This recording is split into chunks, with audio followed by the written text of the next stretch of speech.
নমস্কার বন্ধুরা, Indian stock market Bangla আপনাদের স্বাগত। আজকে 24 তারিখ, 24শে ফেব্রুয়ারি। মার্কেট ক্লোজ হয়েছে 3:30 বাজে। মার্কেট 242 পয়েন্ট নিফটি ডাউনে ক্লোজ হলো। ব্যাঙ্ক নিফটি 230 পয়েন্ট ডাউনে ক্লোজ হলো এবং সেন্সেক্স প্লাস প্রায় 850 পয়েন্ট ডাউনে ক্লোজ হলো। ওভারঅল ভিক্স একই জায়গায়, এমন কিছু এদিক ওদিক হয়নি এবং রুপি ডলার ফ্ল্যাটই বলা যেতে পারে। তো মার্কেট সম্পর্কে কয়েকটা কথা বলার আছে, পার্ট বাই পার্ট আসছি। ফার্স্ট বলি যে ফেব্রুয়ারি মাস শেষ, মার্চ মাস থেকে নতুন একটা টেলিগ্রাম গ্রুপ ওপেন করা হচ্ছে, সেটা ছোট ট্রেডারদের জন্য। সেখানে প্রত্যেক দিন নিফটি ব্যাঙ্ক নিফটির সাপোর্ট রেজিস্ট্যান্স তো দেওয়া থাকবেই। ফার্স্ট, সেকেন্ড হচ্ছে ডেটা মার্কেটে কীরকম চেঞ্জ হচ্ছে, মার্কেট আওয়ার্সে ভালো পজিটিভ হচ্ছে কি স্ট্রং পজিটিভ হচ্ছে কি নেগেটিভ হচ্ছে, এটা নিফটি এবং ব্যাঙ্ক নিফটির ক্ষেত্রে এটা বলা থাকবে। বা নিউট্রাল বা কোনো জায়গায় যদি রেঞ্জ বাউন্ড থেকে যায় বা নতুন কোনো মুভ আসতে পারে কি না, ইত্যাদি ইত্যাদি যেরকম গুরুত্বপূর্ণ কিছু তথ্যপত্র থাকে, যারা এর আগে গ্রুপে ছিলেন তারা জানেন কীরকম কী বলা হয়। তো সেই রকম জিনিস দিয়ে একটা গ্রুপ তৈরি হচ্ছে। এটা মান্থলি গ্রুপ হচ্ছে, তবে এই গ্রুপে কিন্তু ডাইরেক্ট কোনো কল দেওয়া হবে না। হ্যাঁ, কিছু মনে হলে হয়তো কোনো স্ট্রাইক প্রাইস হয়তো বলে দেওয়া যেতে পারে। তাও এটা আমি বলছি যে হতে পারে, হবেই আমি বলছি না, মানে মেনলি এটা কল নয়। কিন্তু এখানে যে গাইডেন্সটা করা হয় সেটা হচ্ছে মার্কেট আওয়ার্সে যারা নিজেরা কাজ করেন তাদের পক্ষে অনেক সুবিধে হয় যে এই গাইডলাইন মেনে যদি কিছু নিজেরা করেন, তো মনে হয় খারাপ হওয়া উচিত নয়। এবারে যখন গ্রুপটা স্টার্ট হবে দিতে থাকবো, তখন বুঝতে পারবেন। এরকম এক কথায় তো বলা যায় না। তো অনেক দিন আগেও অনেকে বলেছিলেন যে দাদা ছোট ইনভেস্টারদের জন্য মানে ট্রেডারদের জন্য করার জন্য জানুয়ারি মাসেই করব ভেবেছিলাম, কিন্তু বিভিন্ন কাজের জন্য করে উঠতে পারিনি। কারণ অলরেডি আমাদের একটা গ্রুপ চলেই 2 মাসের, সেটা জানেন, রানিং, সেটা তো আছে, যেমন আছে ওটা তো আছেই। এবং ওটা মার্চ মাসে এন্ট্রি স্টার্ট হবে। মার্চ এবং এপ্রিল 2 মাসের একসাথে যে গ্রুপ, সেখানে যেমন পুরনো যা যা ফেসিলিটি থাকে টোটালটাই আছে, টোটালটাই থাকবে। আর এই গ্রুপে একটা কথাই, এই গ্রুপে কিন্তু যারাই মেম্বার হন না কেন, পার্সোনাল কোনো হোয়াটসঅ্যাপের উত্তর কিন্তু পাবেন না, বা আপনাদের নিজেদের কোনো প্রবলেম যে এখানে আটকে গেছি, ওইখানে কিনেছি, সেখানে এইগুলোর কিন্তু উত্তর পাবেন না।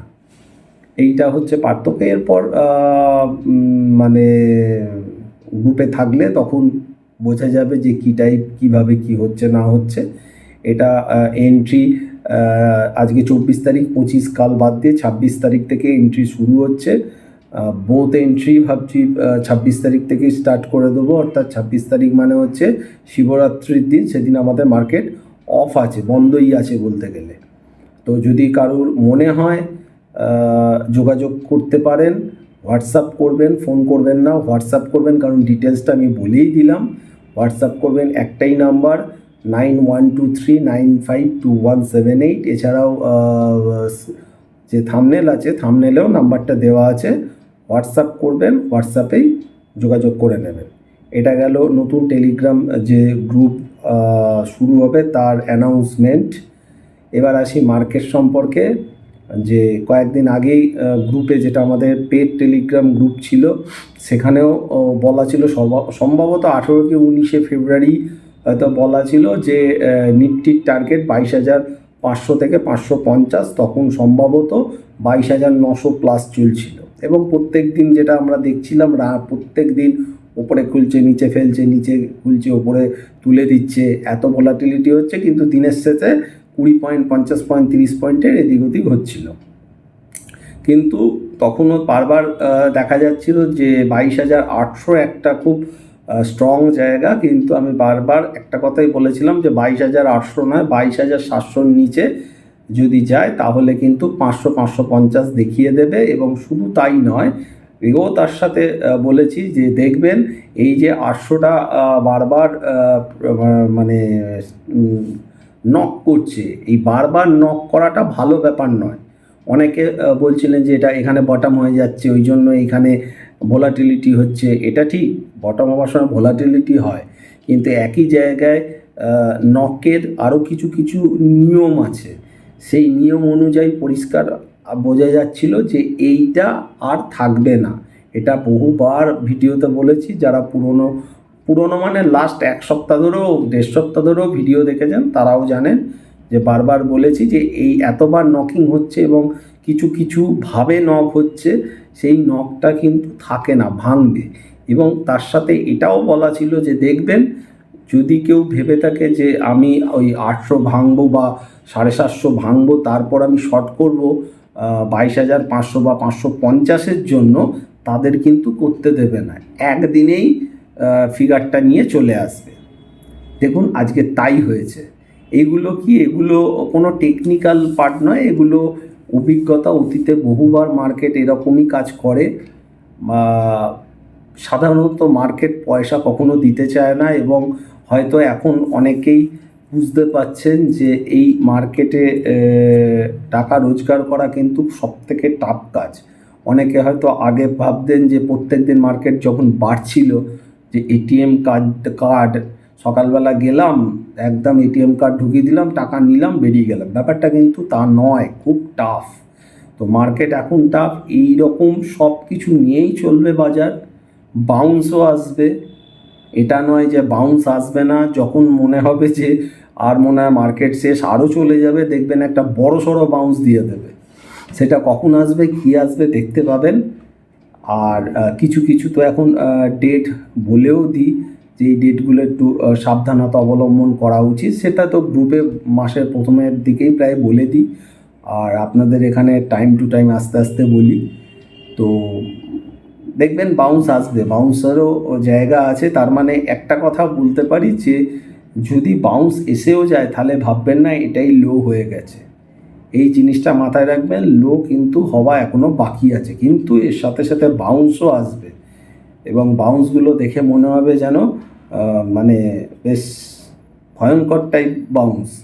এবং সেই বাউন্সগুলো বা তারপরের যে ফলগুলো যদি নেওয়া যায় তাহলে কিন্তু খুব ভালো রিটার্ন পাওয়া যাবে, বিশেষ করে স্টকের ক্ষেত্রে।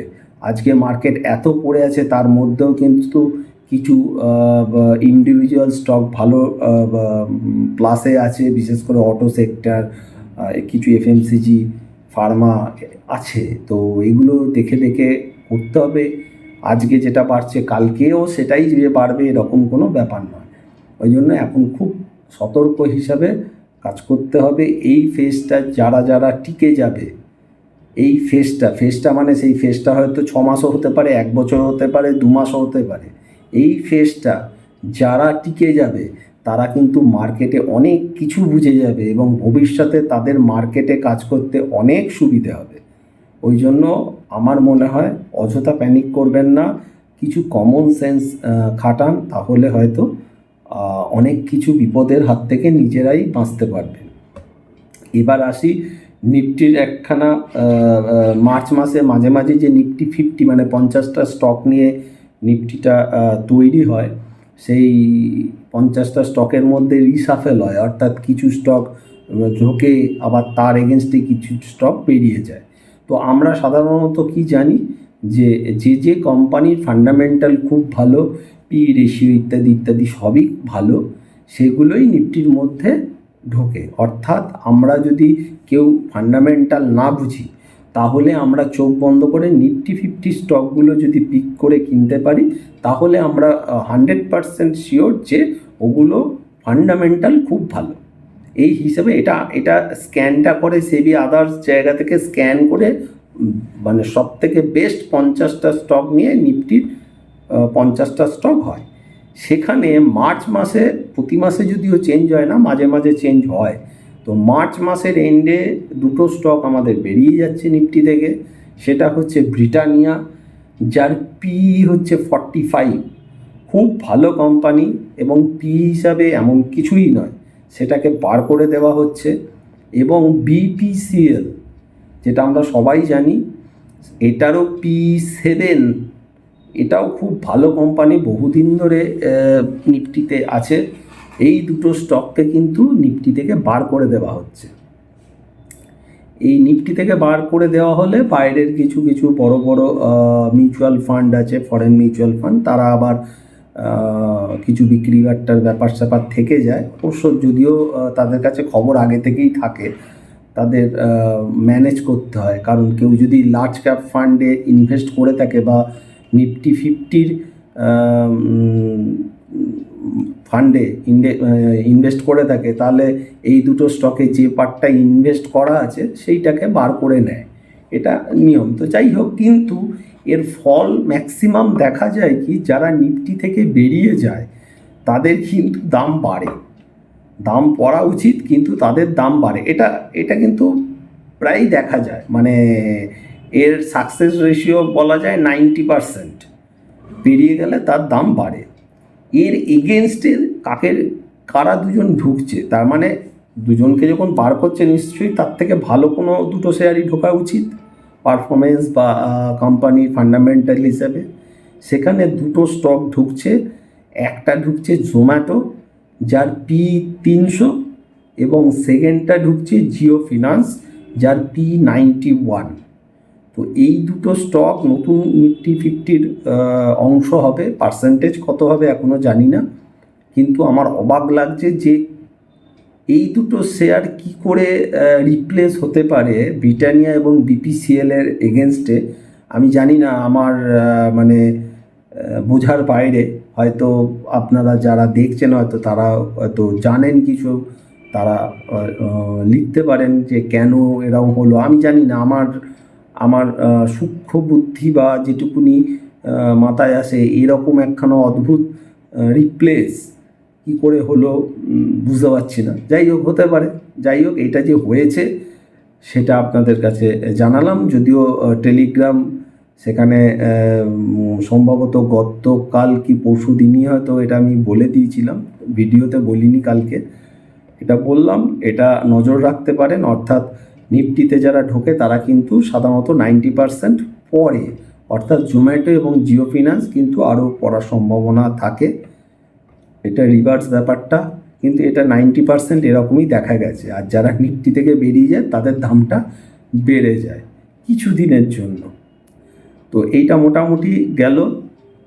এবার তো আপনারা, গতকালও আমি ভিডিওয়ে বলেছিলাম যে বাইরের দিকে টেনশন চারদিকে চলছে, এগুলো ম্যান মেড টেনশন, এবং এগুলো দেখবেন এক এক সময় এক এক জায়গায় এক এক রকম পরিস্থিতি দেখাবে। আলটিমেটলি ওপরের দিকেই চলে যাবে বাজার। কিন্তু এর মানে এই নয় যে এখানে লো তৈরি করে নিল। ভোলাটিলিটি থাকবে, যেটা আমি আগেও বলা ছিল। 2025 সালটা দেখে নেবেন কী হারে ভোলাটিলিটি হবে, এখন সেটা হারে হারে বোঝা যাচ্ছে, এবং এটা কন্টিনিউ চলবে। এইখানে এখন একটাই উপায় ভালো কাজ করা, সেটা হচ্ছে ট্রেডটা কম নিতে হবে, এবং যে কটা নিতে হবে স্ট্রিক্টলি স্টপ লস মেনটেন করে নিতে হবে। আবেগে পড়ে, আমিও অনেক সময় আবেগে পড়ে কাজ করে ফেলি, কিন্তু এটা উচিত না। মার্কেটে কাজ করলে আবেগটা থাকবেই, কিন্তু চেষ্টা করতে হবে সেটাকে যতটা পারা যায় কন্ট্রোলে আনা। তাহলে ফেসটা টপকে গেলে কিন্তু অনেক কিছু শেখা যাবে। এটা আমি মানে গ্যারেন্টি দিয়ে বলতে পারি। যারা এই মার্কেটটা পুরোটা ওয়াচ করে কিছু কিছু ট্রেড নিয়ে কাজ করেন বা করতে পারবেন, তারা অনেক কিছু শিখে যাবেন। এবার আসি নিফটির পার্টে। নিফটি আজকে ক্লোজ দিল 22,553, সাপোর্ট আছে এরপর 22,166। যদি 22,500 বা 450 ভেঙে দেয় এবং ক্লোজ দেয়, তাহলে এই জায়গা অবধি খুলে যেতে পারে 22,166 স্পট লেভেল। এবং রেজিস্ট্যান্স আছে 23,065, আমি একদম উপরের রেজিস্ট্যান্স দিলাম। তার মাঝখানে 22,800, 905, এগুলো মনে হয় না খুব বেশি আর ভ্যারি করবে বলে। কারণ যদি মুভমেন্টটা বড় হয় তাহলে একটু বড় লেভেলেরই মুভমেন্টটা হবে। এবং যেহেতু এটা জ্ঞান প্রেশার উইক চলছে, তার মধ্যে একটা দিন বন্ধ এবং আজকে হয়ে গেল, রয়ে গেছে আর 3 দিন। 3 দিনে দেখা যাক কোন দিকে কীভাবে মুভমেন্ট করে। আর ব্যাঙ্ক নিফটি আজকে তুলনামূলক নিফটির তুলনায় একটু বেশি স্ট্রেংথ দেখিয়েছে। ক্লোজ দিয়েছে 48,650। এটা সাপোর্ট 48,071 এরকম একটা সাপোর্ট রাখতে পারেন, বা 48,100 থেকে 48,000 একটা সাপোর্ট রাখতে পারেন, এবং রেজিস্ট্যান্স হচ্ছে 49,300। তো ব্যাঙ্ক নিফটিও এইচডিএফসি ব্যাঙ্ক, আইসিআইসিআই ব্যাঙ্ক বা এসবিআই এদেরকে দিয়ে যদি একটু ঘুরিয়ে দিতে পারে, ওয়েটেজ অনেকখানি আছে, অনেকটা কিন্তু র্যালি করলেও করতে পারে। আমি এর মানে এই বলছি না যে এখান থেকে সব কল টল কিনে বসেছেন, একদমই নয়। আমি সেবি রেজিস্টার্ড অ্যানালিস্ট নই। আমার যেটা মনে হয়েছে যে এরকম একটা সম্ভাবনা আছে, সেটা মার্কেট আওয়ার্সেই পরিষ্কার বোঝা যাবে। মার্কেট আওয়ার্সে কিছু কিছু জায়গায় ক্লিয়ার হয়। তবে একটা কথা বলছি, এই সময় প্রফিট পেলে প্রফিটটা বুক করতে হবে অপশানের ক্ষেত্রে। আর কেউ নতুন করে এই জায়গায় এখনই ইনভেস্টের কথা একটু ভাববেন না। আগে একটু ওপরের দিকে যাক, মানে একটা লো ফর্ম তৈরি করে একটু ওপরের দিকে যাক, হায়ার হাই ক্রিয়েট করুক, তারপর দেখুন বলে দিয়েছি কিভাবে ভালো স্টক খুঁজে বার করতে হবে, ওইভাবে তখন ইনভেস্ট করবেন যদি টাকা থাকে। না হলে এখন চুপচাপ থাকুন, অল্প কিছু ট্রেডিং করলেও করতে পারেন। বিশেষ করে মার্কেটে থাকুন, তাহলে মার্কেটটা সম্পর্কে অনেক কিছু জানতে পারবেন। আজকে এখানে শেষ করছি। সুস্থ থাকবেন, ভালো থাকবেন। যারা টেলিগ্রাম গ্রুপ জয়েন করতে ইচ্ছুক তারা যোগাযোগ করে নেবেন। নমস্কার।